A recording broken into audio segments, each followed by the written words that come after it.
Tamanho P, coeiros, toucas, pagão, mijão, bode e macacão. Tamanho P ou M. Quem puder ajudar, a gente agradece. Só entregar aí na recepção. A nossa palestrante hoje é a Zila Marques, trabalhadora da casa, tá? Ela vai falar sobre Jesus na atualidade.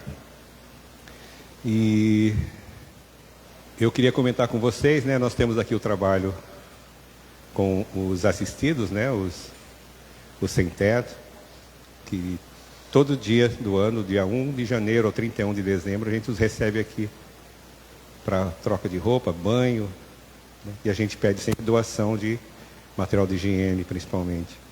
Aparelhos de barbear, sabonete, shampoo, desodorante. É um trabalho muito difícil esse que a gente faz aí, né, com esses moradores, mas a gente aprende muito com eles, né? Nós já estamos completando, eu acho que eu já devo estar uns 10 anos aí. Mas sempre a gente aprende com eles, que às vezes mostram mais força para a gente do que a gente tem. Nós não sabemos enfrentar muitas vezes os nossos problemas, né? Quando a gente vê que os outros têm mais problemas que a gente até fica com vergonha. Foi um episódio muito interessante, aconteceu assim, uns 5 anos atrás, um pouco antes da pandemia. Eu estava num momento muito ruim, muito triste, saí para caminhar lá na praia, sentei no banco, aí apareceu um dos assistidos aí, sentou do meu lado. Ai, tudo bem, tudo bem. E ele percebeu que eu não estava bem para conversar. Ele começou a falar umas piadinhas tão sem graça, uma atrás da outra. Eu olhava, tá bom, tá bom. Mas eu não aguentei, ele começou a falar coisas tão simplesinhas, umas piadinhas tão sem graça, que eu comecei a rir muito, mas ri muito com ele mesmo. Aí ele levantou e foi embora. Eu falei, peraí, por que você vai embora? Eu falei, não, porque agora o senhor já está rindo, eu sei que melhorou. Então, foi realmente um ensinamento para a gente. Que nós possamos aproveitar esse momento, né, de paz, que possamos aproveitar todos os recursos espirituais que essa casa fornece para todos nós, essa força que nós recebemos aqui, que nós possamos acumular em nosso espírito, em nosso coração, essa energia, esse magnetismo bom e levar para os nossos lares, né? Possamos repartir com as pessoas que convivem conosco e mentalizar em nossas residências essa luz expandindo em cada cantinho dos nossos lares, afastando de lá todo o mau pensamento, toda a má energia e trazendo bons fluidos, boas vibrações. E eu quero aproveitar, eu vou ler eu peguei várias poesias do Chico Xavier, que eu gosto muito. Eu vou ler uma para vocês, eu tenho tempo ainda, então vai dar. Ela chama-se Que Eu Não Perca. Que Deus não permita que eu perca o romantismo, mesmo eu sabendo que as rosas não falam. Que eu não perca o otimismo, mesmo sabendo que o futuro que nos espera não é assim tão alegre. Que eu não perca a vontade de viver, mesmo sabendo que a vida é, em muitos momentos, dolorosa. Que eu não perca a vontade de ter grandes amigos, mesmo sabendo que com as voltas do mundo, eles acabam indo embora de nossas vidas. Que eu não perca a vontade de ajudar as pessoas, mesmo sabendo que muitas delas são incapazes de ver, reconhecer e retribuir essa ajuda. Que eu não perca o equilíbrio, mesmo sabendo que inúmeras forças querem que eu caia. Que eu não perca a vontade de amar, mesmo sabendo que a pessoa que eu mais amo pode não sentir o mesmo sentimento por mim. Que eu não perca a luz e o brilho no olhar, mesmo sabendo que muitas coisas que verei no mundo escurecerão meus olhos. Que eu não perca a garra, mesmo sabendo que a derrota e a perda são dois adversários extremamente perigosos. Que eu não perca a razão, mesmo sabendo que as tentações da vida são inúmeras e deliciosas. Que eu não perca o sentimento de justiça, mesmo sabendo que o prejudicado possa ser eu. Que eu não perca o meu forte abraço, mesmo sabendo que um dia meus braços estarão fracos. Que eu não perca a beleza e a alegria de ver, mesmo sabendo que muitas lágrimas brotarão dos meus olhos e escorrerão por minha alma. Que eu não perca o amor por minha família, mesmo sabendo que ela muitas vezes me exigiria esforços incríveis para manter a sua harmonia. Que eu não perca a vontade de doar esse enorme amor que existe em meu coração, mesmo sabendo que muitas vezes ele será submetido e até rejeitado. Que eu não perca a vontade de ser grande, mesmo sabendo que o mundo é pequeno. E acima de tudo, Que eu jamais me esqueça que Deus me ama infinitamente, que um pequeno grão de alegria e esperança dentro de cada um é capaz de mudar e transformar qualquer coisa, pois a vida é construída nos sonhos e concretizada no amor. Sejam todos bem-vindos. Zilá, com você.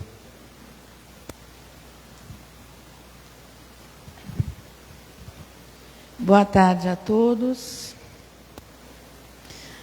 Vamos dar boa tarde também aos amigos desencarnados que aqui estão.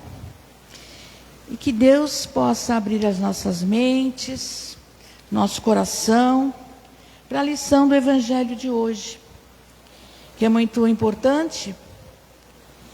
E para começar a nossa conversa de Jesus na atualidade, eu deixo aqui para vocês uma questão.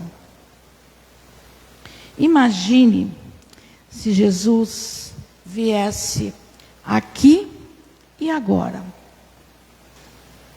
Vamos imaginar Jesus aqui e agora. 2025. Por que a gente vai conversar com essa reflexão? Porque essa pergunta nos inspira a muitos pensamentos, a muitas reflexões. Ela abre um leque de possibilidades. Pensar em Jesus aqui nos dias de hoje, com tantos desafios e com esse mundo moderno que a gente vive. Eu também fiquei pensando que na época de Jesus, depois que ele desencarnou, que ele foi morto lá na cruz, que os seguidores, os que acreditavam nele, os cristãos, já devem ter começado a pensar, quando o dia que ele iria voltar, né? Acho que ele já começava a se perguntar, especular. E agora, depois de mais de 2000 anos, nós estamos aqui ainda, esperando a volta dele, a chegada dele. Então, eu quero dizer o seguinte, que os cristãos de agora, como os do passado, eles pensam na volta de Jesus. Mas essa volta pode variar entre as diferentes denominações cristãs. Ela pode variar. Não vou aqui citar nenhuma religião em particular.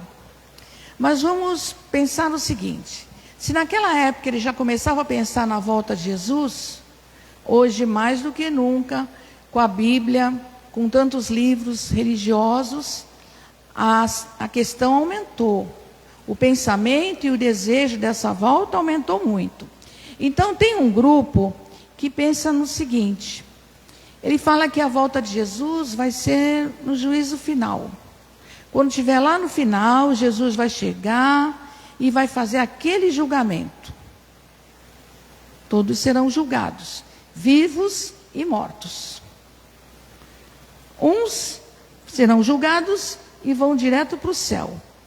Outros vão viver a sua vida eterna lá no inferno. Esse é um pensamento. Tem outro grupo que fala do arrebatamento. Arrebatamento, para quem não lembra agora direito, é aquela ideia de que as pessoas, de repente, é um evento físico, visual. Todo mundo vai ver. Então, as pessoas simplesmente vão desaparecendo.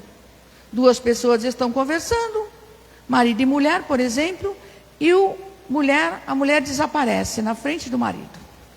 Está no trabalho, está no supermercado, enfim. Tem até um filme que já mostrou isso, as pessoas desaparecendo assim. E quem são essas pessoas que irão desaparecer de acordo com essa ideia? São aquelas pessoas que se julgam salvas. Já estão salvas. Jesus, um pouco antes do momento final derradeiro, eles vêm e vai fazer com que essas pessoas desapareçam. E vai conduzir essas pessoas para o céu, porque já estão salvos. E os outros que vão ficar por aqui vão sofrer as consequências, né? Essa história do arrebatamento é muito interessante. Eu não sei se vocês já viram, eu já vi. em alguns carros, tem uns adesivos escrito assim: em caso de arrebatamento, esse veículo ficará desgovernado. Não sei se vocês já viram isso, mas de vez em quando eu vejo aí pela rua. Tem um terceiro grupo que está falando do Armagedon.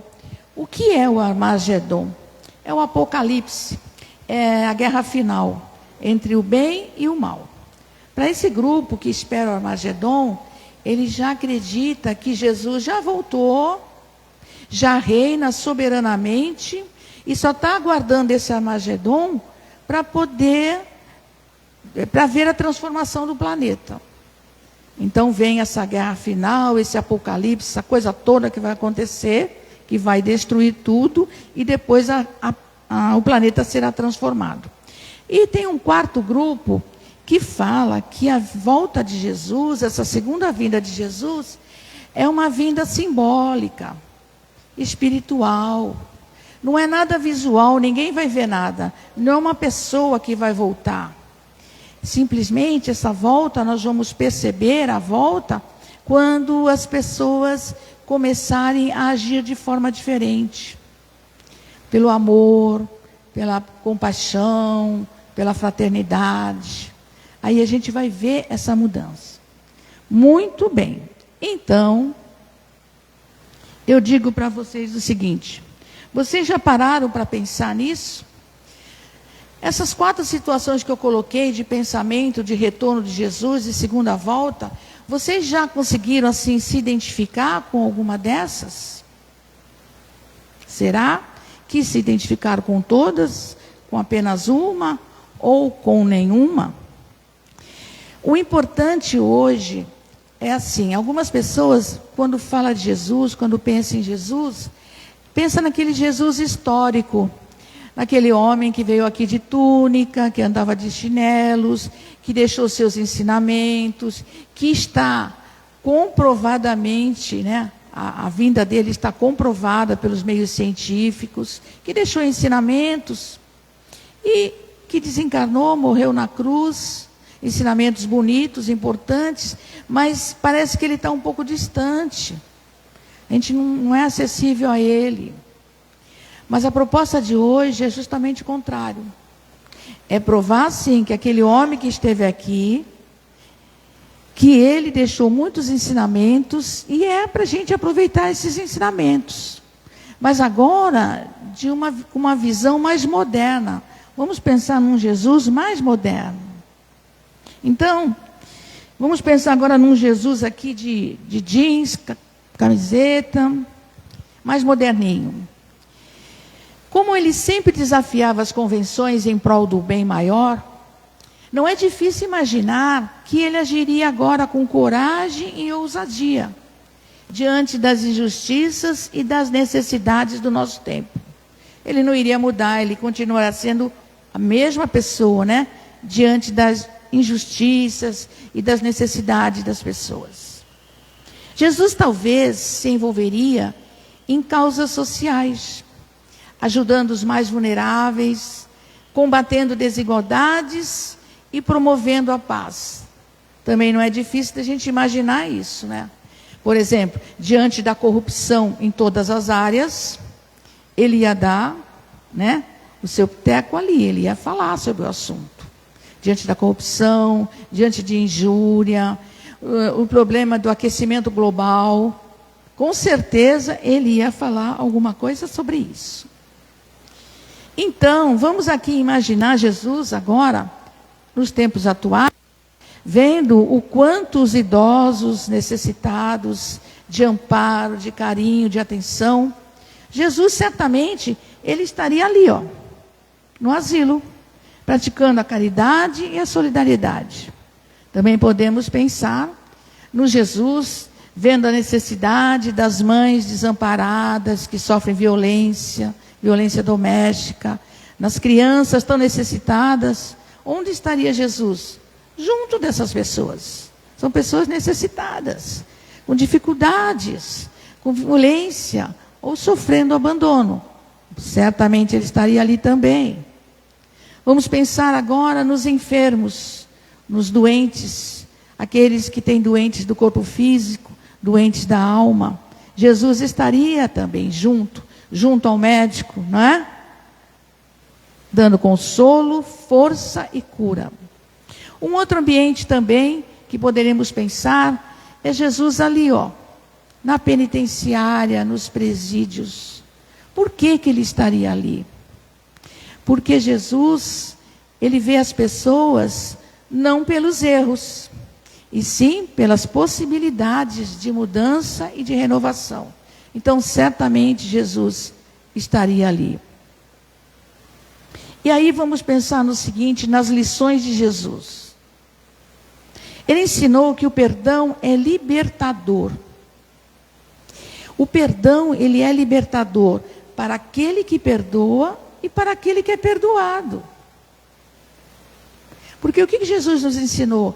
A abandonarmos a mágoa. A mágoa, já está dizendo tudo, mágoa, má água, água parada. O que faz uma água parada? Ela apodrece, ela nos deixa doentes. Jesus nos ensinou a abandonar a mágoa. E abandonar também essa ideia de vingança. Nós temos que acreditar na justiça divina. Por que perder tempo com vingança? Vamos entregar que Deus resolva, né? E aí, nós temos aqui um Jesus com um notebook, usando o celular. Ele usaria, com certeza, toda a tecnologia para pregar mensagens de amor, compaixão e justiça. Ora, vejamos o seguinte. Imagina Jesus nos dias de hoje, com tanta tecnologia aí. Imagina quantos seguidores ele não teria. Imagina só, ele no Facebook, no Instagram, a gente receber mensagem de Jesus no WhatsApp. Seria maravilhoso.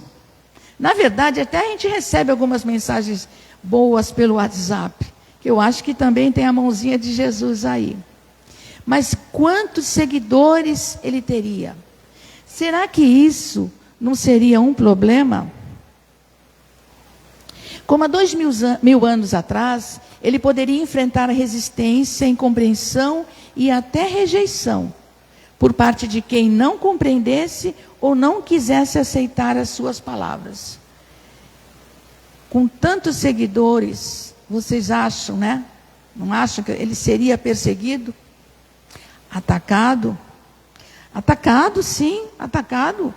Fake news, muitas notícias ruins, degradantes falando de Jesus. Ou os haters, que espalham negatividade para tudo quanto é lado. Não é difícil, gente. Será que a gente receberia Jesus com os braços abertos, de maneira tão franca assim? Eu, particularmente, acho que não. Eu acho que ele sofreria muitos ataques. Até porque a gente tem notícias, de, por exemplo, bem mais próximo da gente aqui no Brasil, Chico Xavier. Recebeu tantos ataques. Até hoje, mesmo desencarnado, ainda há quem ataque suas obras. Nós temos Divaldo Franco também, recebendo ataques. Muitos dos ataques que Divaldo Franco está recebendo é de gente que se diz espírita, que está dentro da doutrina. Então, não é nada difícil da gente imaginar isso. E aí, em João, capítulo 14, versículos 16, 17 e 26, Jesus disse: eu vou para a casa de meu pai. Eu rogarei ao Pai, e ele vos dará outro consolador. Mas o Espírito de verdade, que o Pai enviará em meu nome, vos ensinará tudo e vos recordará o que vos disse. Olha a dica de Jesus aí, mostrando a volta dele. Ele está justamente falando do outro consolador. E nós espíritas sabemos quem é o consolador prometido. É a própria doutrina espírita, é o espiritismo. Ele está falando aí. Ele também está falando do Espírito de verdade, que é o próprio Jesus, ou os Espíritos enviados em nome dele, que está nos trazendo tantas notícias, tantos ensinamentos. E ele está falando lá, ele já falou naquela época: vos recordará o que vos disse. Então a dica já está ali. Ele foi, mas ele deixou os ensinamentos dele. Ele já deu a dica. Então, a volta de Jesus na visão espírita. O que é essa volta de Jesus na visão espírita? Sabendo, como eu disse, que todo mundo sabe, que a visão espírita, que o espiritismo, a doutrina espírita, é o próprio Consolador prometido. Então, o que a doutrina fala sobre isso? A doutrina vai falar numa volta, mas numa volta espiritual, numa volta simbólica, numa volta que não é uma pessoa, não é uma pessoa, é simbólico. Quando as pessoas realmente entenderem os ensinamentos de Jesus e praticarem esses ensinamentos, tudo estará mudado. Tudo vai mudar. Até porque nós estamos num período de transição. Todos nós sabemos que estamos deixando um mundo de provas e expiações e estamos caminhando para um mundo de regeneração. Nesse mundo de regeneração não vai ter tanto sofrimento. Mas é necessário uma transformação. E essa transformação não é a transformação física só do planeta, que também está se transformando, não vamos negar. Mas a transformação diz respeito ao ser humano, ao habitante desse planeta. Nós precisamos nos renovar. E é essa a segunda vinda de Jesus, que é para todos, não é só para aqueles escolhidos, é para todos nós. E nós temos tempo para isso. Ou melhor, pouco tempo também. Então, o que nós podemos falar dos milagres de Jesus? Os milagres de Jesus, eles aconteceram só para aquela época de Jesus? Ou eles estão acontecendo nos dias de hoje? Só que nós vamos pensar o seguinte: esses milagres de Jesus, não vamos pensar numa visão paranormal, espetaculares, eventos espetaculares. Não. Vamos trazer esses milagres para a atualidade. Para a atualidade, para os dias de hoje. Um Jesus renovado. E tenho certeza que vocês vão identificar esses milagres de hoje. Curas inexplicáveis. Quantas notícias de curas que nós temos que os médicos não conseguem explicar por meios científicos. Jesus, naquela época, quando ele curava, ele destacava o seguinte: que a cura acontecia principalmente por conta da fé da pessoa. Hoje, com o entendimento que nós temos, nós endossamos sim, que as curas dizem respeito, tem a ver com a nossa fé. Mas também sabemos que tem a ver com os nossos merecimentos. Se é necessário, nós vamos nos curar. Se não for importante para nós, Deus é quem sabe. Mas as curas continuam acontecendo de maneira inexplicável. Um outro exemplo que podemos dar são essa proteção que acontece em situações extremas. Vou lembrar alguns casos aqui. Quando caiu aquele avião do time de futebol chapecoense, quantos morreram? Numa situação extrema onde caiu o avião. E tivemos jogadores que se salvaram. Por quê? A causa, só Deus sabe. Mas ela acontece. Quantos outros casos em situação extrema acontece, por exemplo, em terremotos? Esse terremoto que aconteceu agora há poucos dias, pessoas estão sendo desenterradas dos escombros. Um bebê que ficou 3 dias embaixo das pedras, sobreviveu. Isso é uma cura, isso é um milagre moderno. E o que falar também do milagre quando a gente fala de transformação pessoal? Nós temos aqui casos que nós conhecemos, acredito que cada um de vocês deva conhecer pelo menos um caso de alguém que tinha algum vício e que alguém dizia assim, a família falava, esse não tem mais jeito, esse já está perdido, essa pessoa está perdida. E de repente, essa pessoa se transformou, se renovou e se curou do vício. Mas se curou por quê? Porque tinha fé, porque descobriu um novo propósito na vida. Então, vamos seguindo mais para frente um pouquinho. A postura do espírita diante das situações do dia a dia deve estar alinhada com os ensinamentos de Jesus.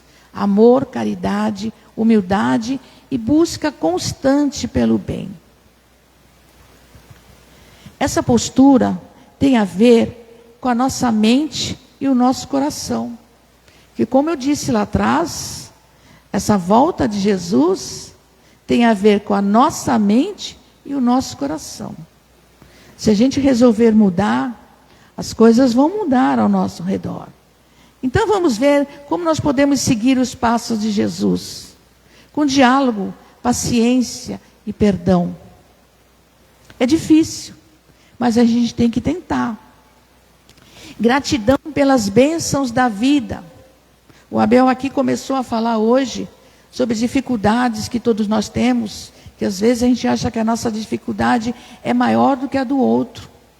E quando a gente de repente vem aqui no prato de sopa, vê quantas pessoas estão sofrendo muito mais. Então a gente tem que ter gratidão. Acordou, já começa a agradecer pelo bem da vida. E buscar sempre o aperfeiçoamento moral. Ninguém aqui é puro. Ninguém aqui está pronto. Tanto que nós estamos vivendo, morando, habitando um mundo de provas e expiações. Porque nós não somos santos, não somos missionários. Mas nós estamos aqui exercitando, aprendendo, nos transformando. Então vamos pensar juntos.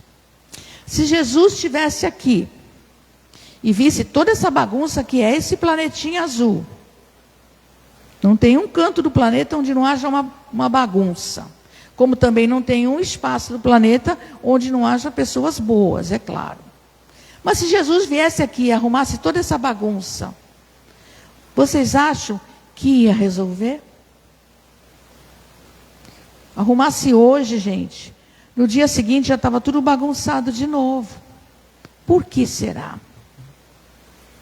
Enquanto não arrumarmos o mundo que existe dentro de nós, o mundo em torno de nós não mudará. Então a proposta de hoje, de Jesus, na atualidade, é tirar aquele Jesus da gaveta, dos livros, aquele Jesus histórico, e vamos trazer todos esses ensinamentos para o dia de hoje. E vamos refletir. Como pode Jesus voltar, se Jesus já fez uma promessa, lá em Mateus 28, 20, capítulo 28, versículo 20, ele disse que estaria conosco até o final dos tempos. Até o final dos tempos. Então ele nunca foi. Não pode voltar uma pessoa que nunca saiu daqui. E outra coisa, não vamos negar que nós temos o final dos tempos, estamos passando por um momento final, estamos. Mas é o final de uma era e o início de outra. Nós vamos passar do mundo de provas e expiações para o mundo de transformação, de renovação. Então depende de nós. Se nós queremos seguir os seus passos ou queremos ficar para trás. Então, eu vou encerrar agora, deixando com vocês uma mensagem, dura 3 minutinhos, e quero agradecer por terem me ouvido. Tá? Logo depois da mensagem, teremos o passe. Muito obrigada e boa tarde.